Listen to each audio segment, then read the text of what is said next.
Hey, Craig here. I'm going to be moving this into my shop, and I'm going to be using the kit that they sell for it, where you can actually take it apart and move it. It's like for moving into a basement shop. Mine's not in the basement, but it's like a raised foundation shed, so a little hard to get in there with a pallet jack or something like that. So in this video, I'm going to go over the way you take it apart and put it back together inside the shop. All right. Okay, so here are all the parts that I get for disassembling the mill. We got the wood that gets attached to the precision surfaces here, and we got the hinge kit, and we got hardware, and this actually attaches to the bed, and the head attaches to it. And we have this is a special size of collet for this. And of course we have the instructions. So I'll be following these instructions step by step here. Here's a quick look inside the toolbox here. We actually have two little touch-up paint containers, two different colors. And we got the drawbar and a couple wrenches and some Allens.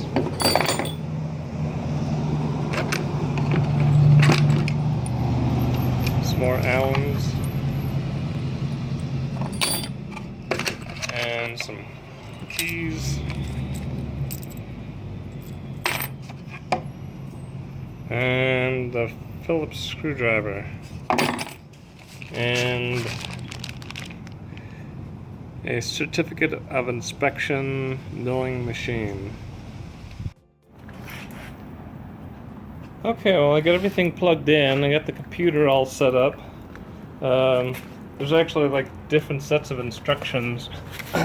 One for the computer, one for the moving kit, and one in here, and you can kind of go crazy going back and forth with these. A lot of this is common sense, but I just want to make sure I don't do anything wrong. But anyways, if you're using this moving kit and you're plugging this mill in someplace, you got to realize that this thing has a 20 amp plug. It's not going to fit into your regular 15 amp plug, so I ended up just running a cord and just doing a temporary power connection. Kind of sacrificed my cord here, connected it to a 20 amp outlet, taped it up a bunch so I can get this thing plugged in here. So the connections are pretty easy. This is the monitor, and the controller, the computer, just plugs into the bottom under here.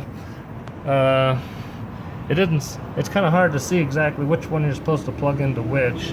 The manual shows where to connect it here, but this configuration has changed, so I don't know. I just plugged it in and just turned everything on in the front. So anyways, you got your parallel right here, and that I got that connected. And basically I just turn this on, push this button, turn these on just to make sure I had power to the monitor. And you know, I could turn this off and see if this goes off. Yep, I think I got that one plugged into the wrong thing. Oh well. I can change that later. This is just for moving purposes. So anyways, yeah, push that button, that turned the machine on. Turn these two buttons on to make sure I had power. Now I already went one step on this, but the prior to this screen, it said what do you want to set up. I selected the 770. You have options of the 1100 and the Slant Pro, so Just going to click OK here.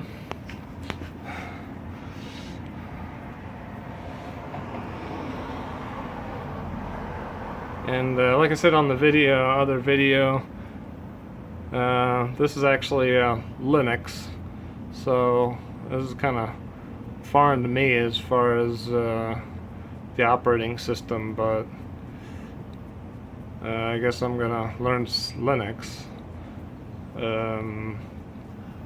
But I don't know, maybe I don't need to. This may just be it may just have PathPilot on there, and I don't need to worry about the operating system. I don't know.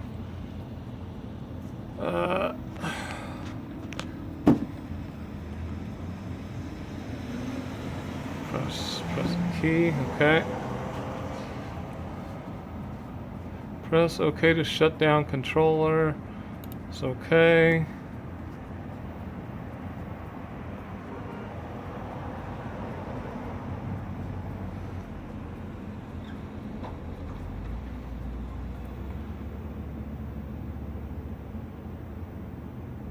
It is now okay to remove power from the controller. Huh. Okay, maybe I need to redo it. Let me shut this off.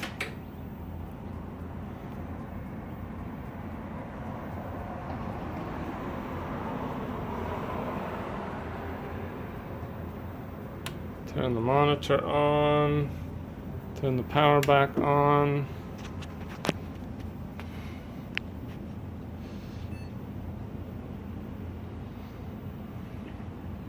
See what happens this time.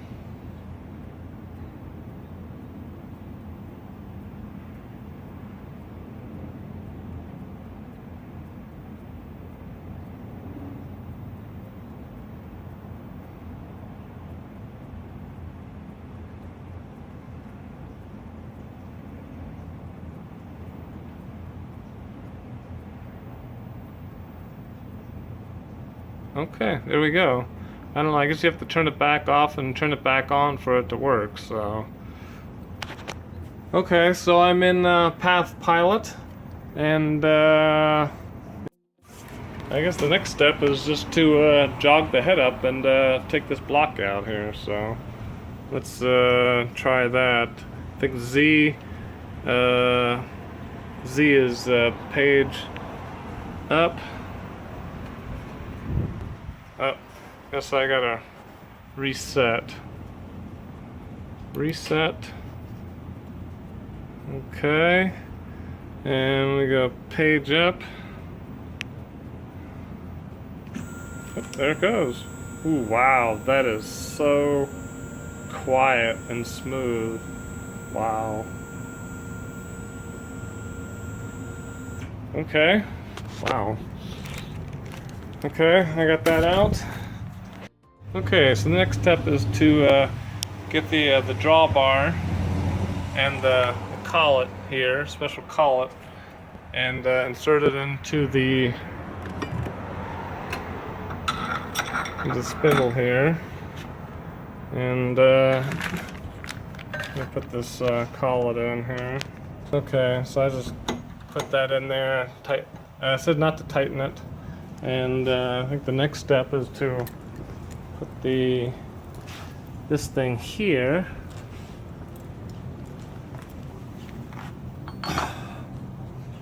onto the bed. The picture shows it over here, so I'll just bolt it up and come back. It comes with these great big T-slot bolts here that just kind of slide in from both sides, and you just put washers and nuts on here. So yeah, I'll get those in, tighten it up, and come back. All right. Well, I guess you weren't supposed to actually put the bolts in yet, but I just left it kind of loose, and I'll just jog the head over to there.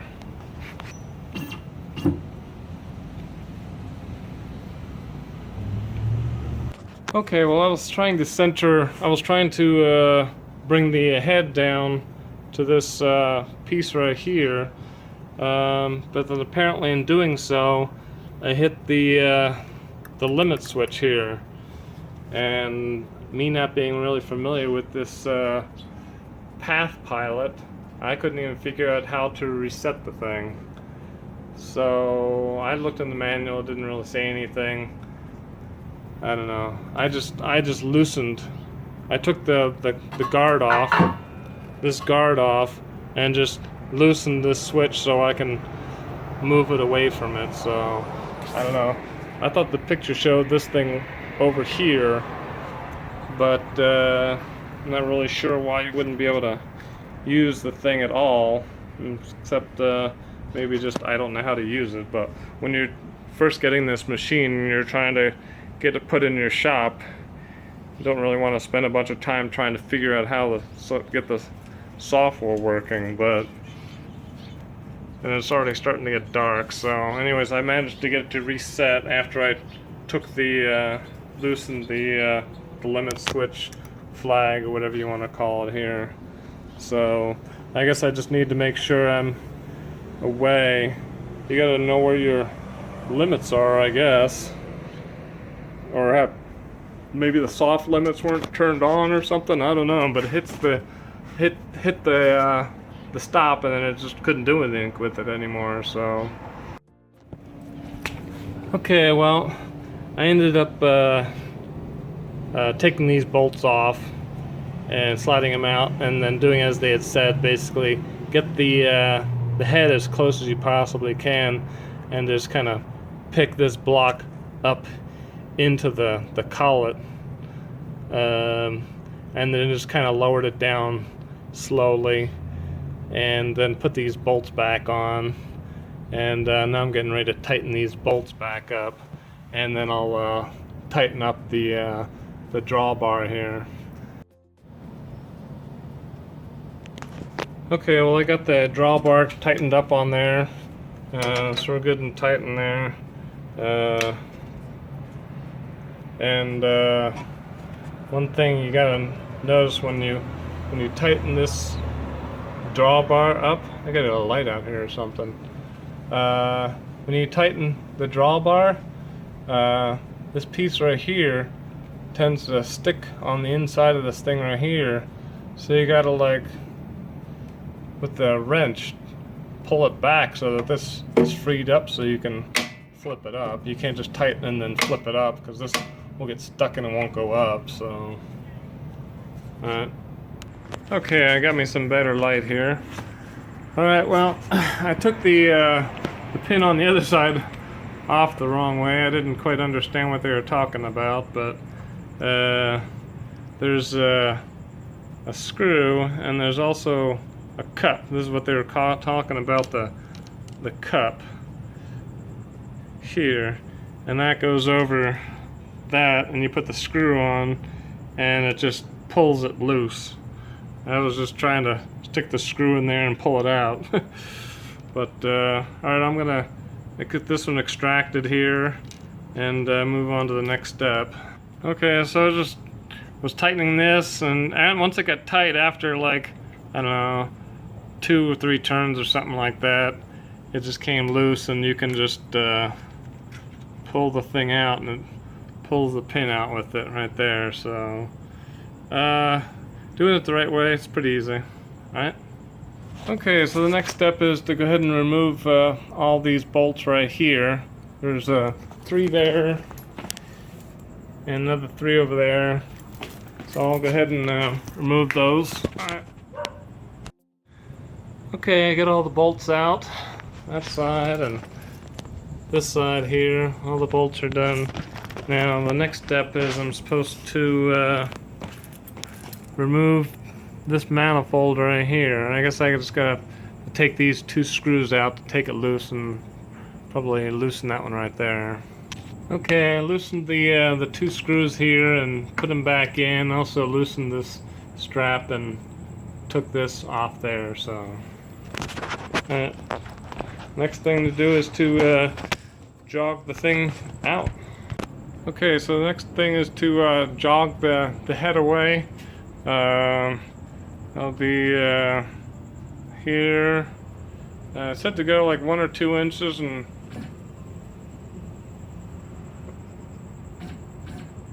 have to figure the right way. Oh my god. Okay, jog the head away. Said to go to 1 or 2 inches and undo that strap, but I've already undid the strap, so I'm going to, oh, I see, that one back there. There's another strap back behind there, so I'll go ahead and loosen that one. Okay, I went ahead and loosened that, and the 2 lines came off, and the head is just kind of spinning here on the table there. So I believe the next thing I need to do is disconnect this right here. But they're probably going to tell me to turn the power off to do that or something. If you like this video, please give it a thumbs up. Feel free to leave any comments in the comments section below. And if you haven't subscribed, please subscribe. That's it. Bye.